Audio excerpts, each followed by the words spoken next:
So yun guys, uwi na tayo. Nabili lang tayo ng ano, ng meron tayong binili na balot ba.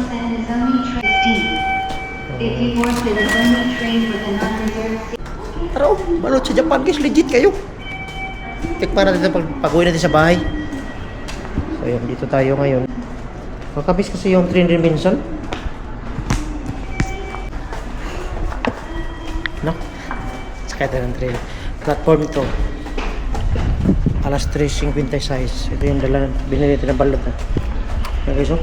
Balot guys, so Japan. Legit yan, Japan. No? 4:36. Grabe kainit, uy. Sa may...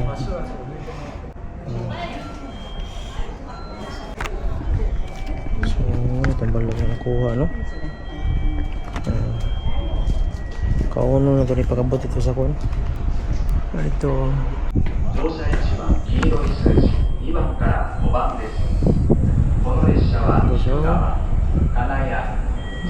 Balot. So, yun ang train kasi. Yung train na yan kasi yung sasakyan natin. Bumili ako ng balot kasi.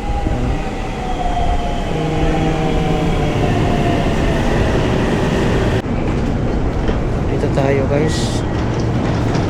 Saka tayo dito. Maraming init naman ako.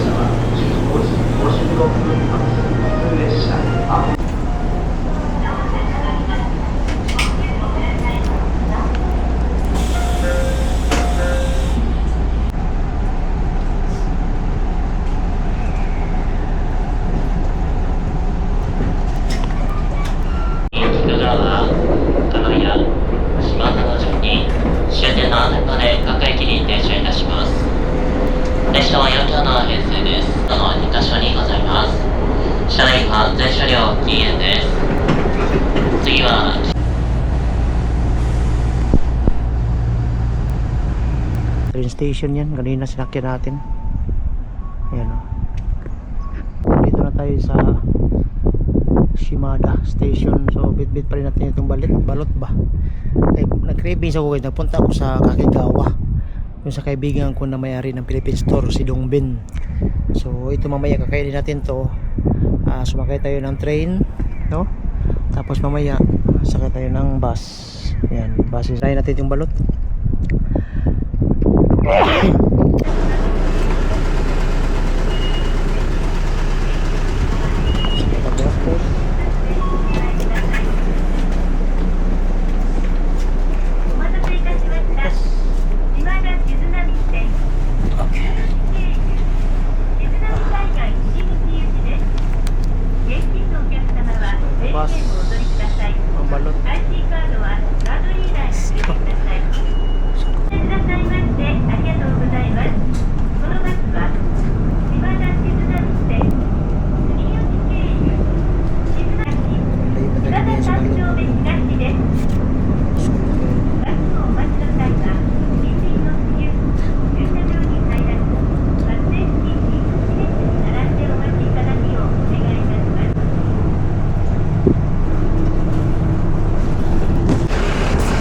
Guys, oh. Nakalabas na tayo sa ano? Sa bus. So, mangyari ito, maglakad tayo ng mga 10 minutes para makain natin yung balot. Ay, grabe yung cravings ko sa balot, guys ba. Apat to guys, so kakainin natin to. Yan, oh. So, dama na tayo ng kombine. Yan, si 7-Eleven. Okay.